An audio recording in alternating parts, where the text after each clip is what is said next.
হৃদ মায়ার প্রেমগাথা পর্ব 11। হৃদের মুখোমুখিতে জড়সড় অবস্থায় বসে আছে হাফেজ সাহেব। হৃদ খানের মতো মানুষের বারবার মুখোমুখি হওয়া চারটেখানিক কথা নয়। যেখানে উনি নিজে অপরাধী সেখানে ওনার ভয়টাও বেশি। এই মুহূর্তে হাফেজ সাহেব তাই পাচ্ছে। ক্ষমতাসীন দাপটের লোক হৃদ খান, নামদামে পরিচয়ে বেশ প্রভাবশালী সে। এমন লোকের সাথে ওনার মতন সাধারণ মানুষের টক্কর নেওয়াটা কতটা অন্যায় হয়েছে সেটা তিনি বিগত মাস ধরে হাড়ে হাড়ে টের পাচ্ছেন। তাছাড়া প্রথমবার তিনি যখন হৃদ খানের মুখোমুখি হয়েছিলেন তখন বেশ অপদস্থকর হয়েছিল ওনাদের করা কর্মের জন্য। তারপর থেকে হাফেজ সাহেবের প্রতিটা দিনই ভয়ে কাটে এই ভেবে না জানি আবার কবে হামলে পড়ে হৃদ খান নামক আতঙ্ক। হাফেজ সাহেব বুঝতে পারছেন ১.৫ বছর আগে সেই দিন রাতে ওনারা ভুল করেছিল হৃদ খানের বিয়ে ওই অপরিচিত মেয়ের সাথে দিয়ে। কিন্তু ওনার বাবাও বা কী করতো? দুজনের অবস্থা এমন ছিল যে যে কেউ দুজনকে একসঙ্গে ওই অবস্থায় দেখলে ভাবতো তারা দুজনই নষ্টামি করতে গিয়ে পুলিশের হাতে ধরা খেয়ে পালিয়েছে আহত হয়ে।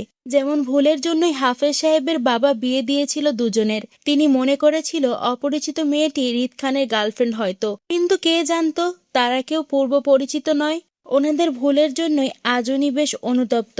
হৃদের কাছে বেশ কয়েকবার মাফ চেয়েছিল এই নিয়ে, কিন্তু হৃদ মাফ করেনি, বরং উল্টো ওনাকে হুমকি স্বরূপ বলেছে তার বউ চাই। হয়তো হৃদ খানের বউকে খুঁজে এনে দিতে, না হয় হাফেজ সাহেবের রক্ষা ততক্ষণ হবে না যতক্ষণ পর্যন্ত হৃদ খান তার বউকে খুঁজে পাচ্ছে। চক্রের বেড়াজালে ফেসে গেলেন তিনি। ভালো করতে গিয়ে উল্টো খারাপ হলো। এবার হৃদ খানের বউকে কোথায় খুঁজবে কে জানে। নাম ঠিকানা কিছুই জানা নেই ওনার মেয়েটির সম্পর্কে। তারপর আবার ওই রাতের দেখা একটু করে মেয়েটির চেহারাও ভুলে গেছে তিনি। অসহায় হাফেজ সাহেবের শেষ রক্ষা আর হচ্ছে না হৃদ খানের হাত থেকে।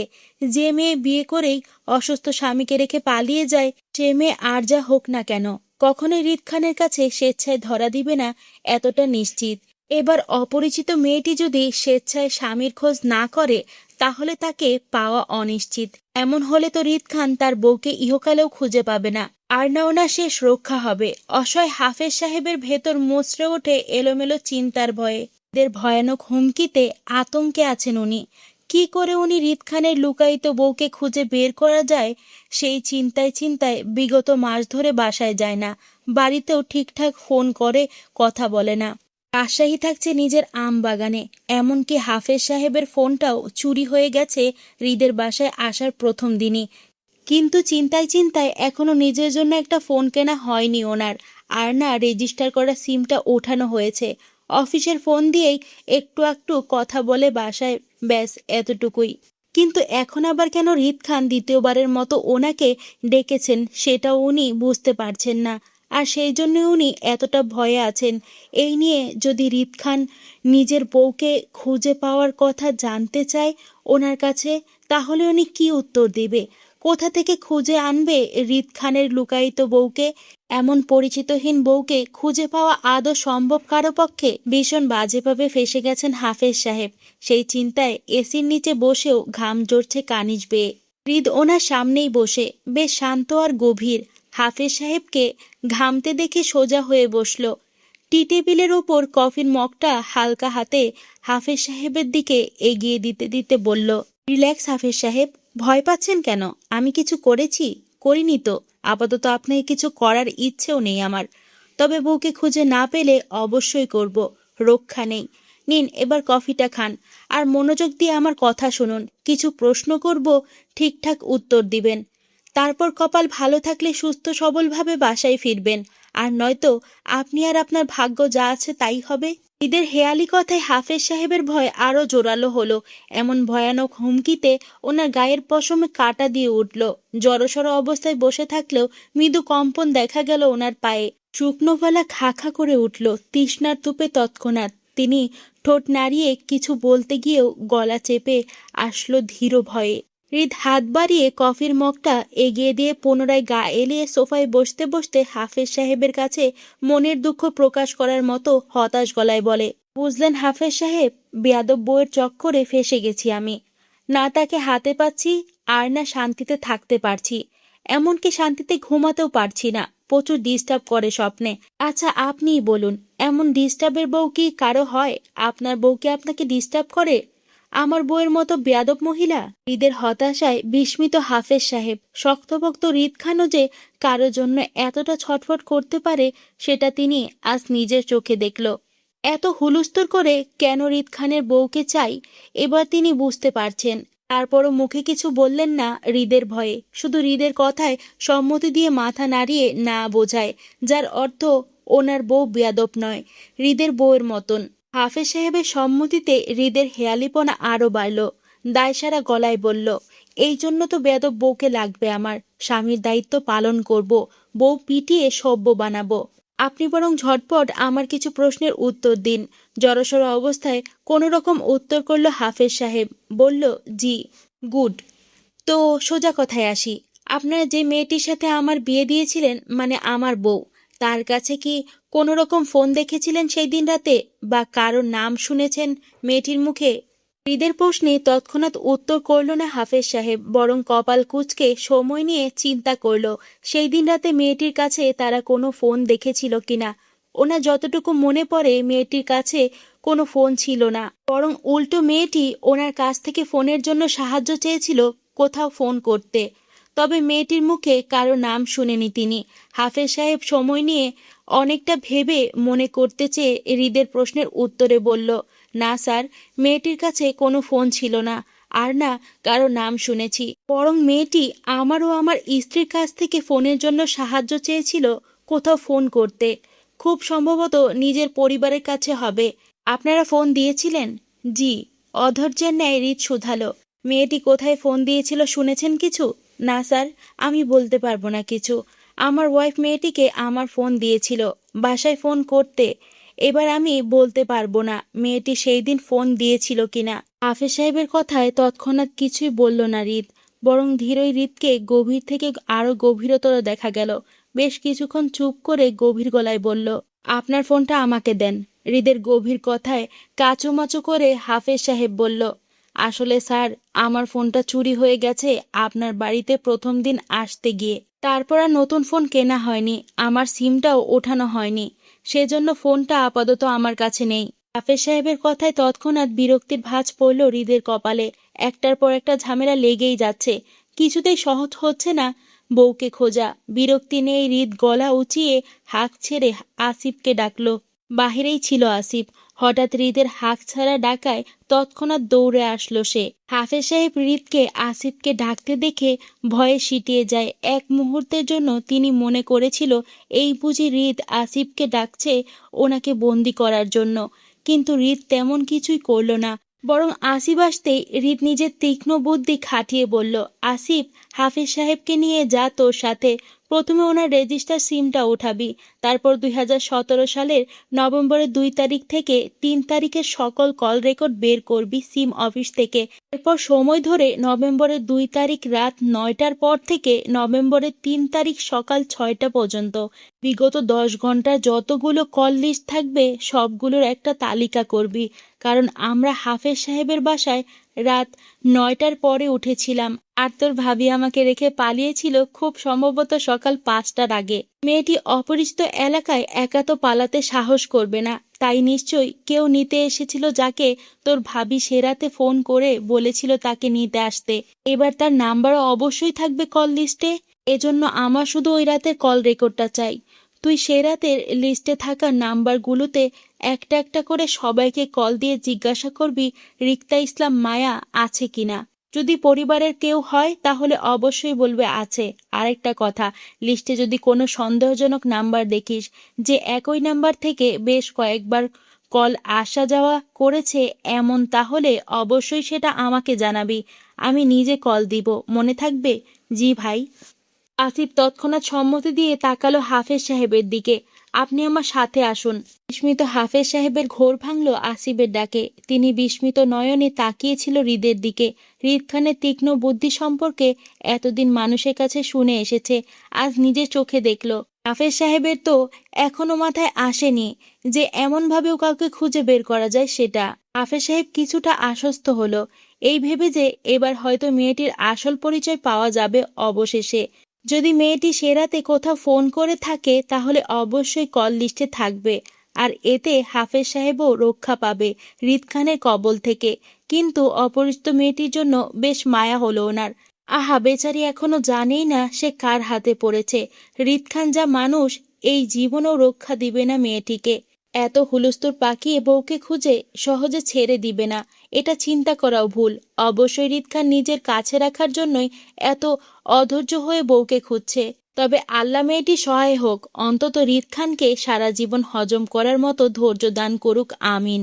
হাফেজ সাহেব আসিফের পেছনে যেতে যেতে মনে মনে বেশ কয়েকবার দোয়া করল হৃদের অপরিচিত বউয়ের জন্য।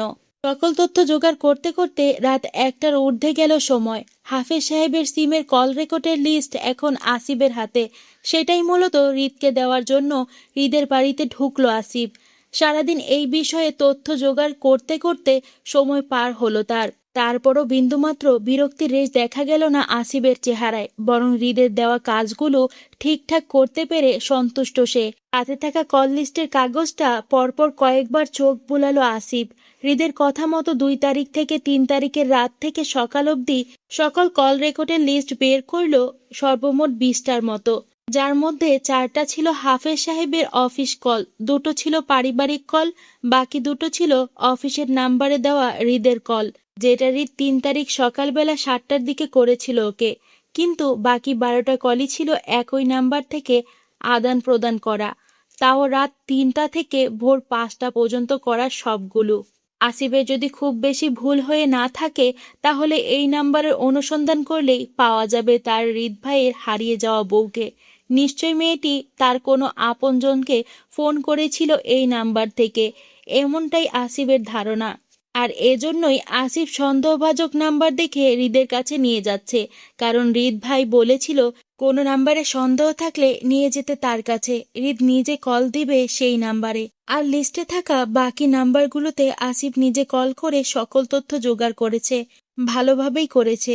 সেই নাম্বারগুলোর মধ্যে কেউই রিক্তা ইসলাম মায়া নামে কোনো মেয়েকে চিনে না, এটাও শিওর হয়েছে আসিফ। ভাই, কাজে বিঘ্ন ঘটায় মোটা ফাইলের ওপর থেকে হালকা কপাল কুঁচকে চোখ তুলে আসিফের দিকে তাকালো হৃদ। তখনই চোখ পড়ল আসিফের ক্লান্ত মুখখানা।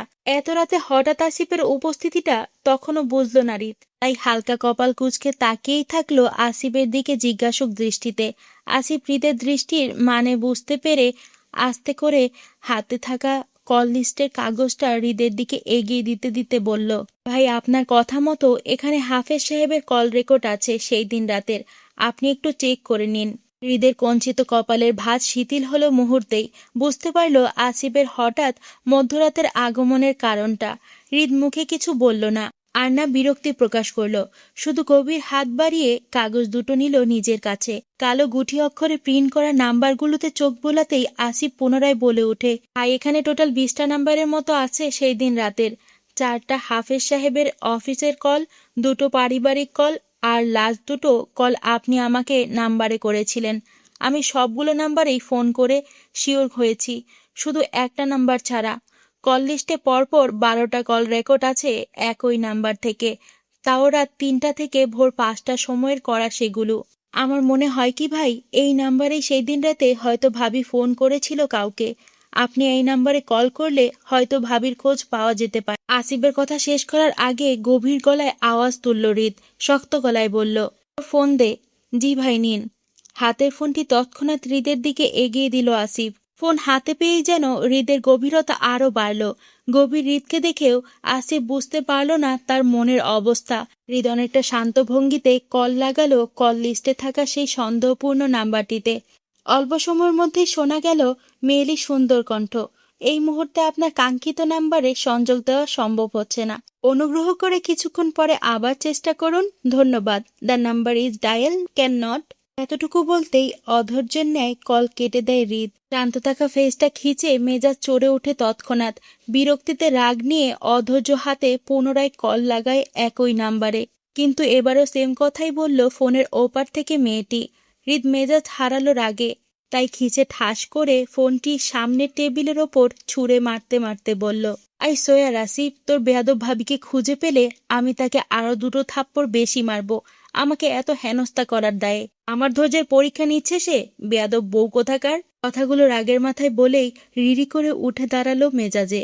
শান্ত থাকা মানুষটা যেন হুট করেই অশান্ত হয়ে উঠল। শেষ আলো নিভে যেতে শেষ ভরসা ছিল এই নাম্বারটা, এবার এটাও বন্ধ। কোথা থেকে মেয়েটাকে খুঁজবে তাও বুঝতে পারছে না হৃদ।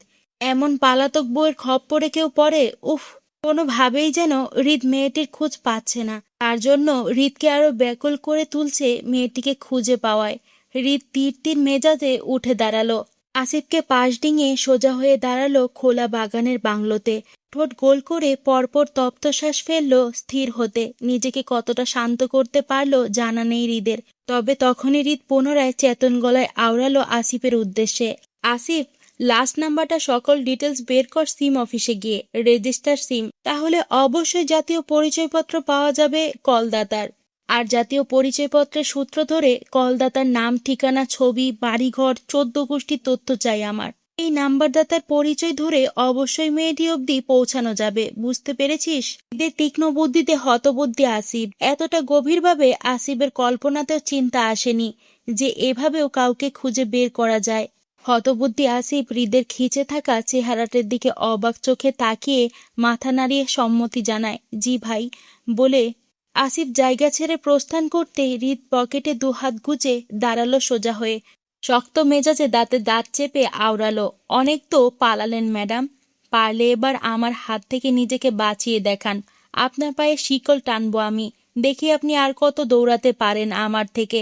যদি আপনি আমার সন্দেহ করা মানুষটা হন তাহলে আই সয়ার প্রাণ নিয়ে বাঁচতে পারবেন না আপনি। জান খেয়ে ফেলবো, তারপরও নিস্তার দিব না। হৃদমায়ার প্রেমগাথা পর্ব 11 এখানেই শেষ করছি। আজকের পর্বটা আপনাদের কাছে কেমন লাগলো অবশ্যই কমেন্টস করে জানাবেন। গল্পটি ভালো লাগলে চ্যানেলটি সাবস্ক্রাইব করে বন্ধু হয়ে পাশে থাকবেন। সবাই ভালো থাকবেন, সুস্থ থাকবেন। আল্লাহ হাফেজ।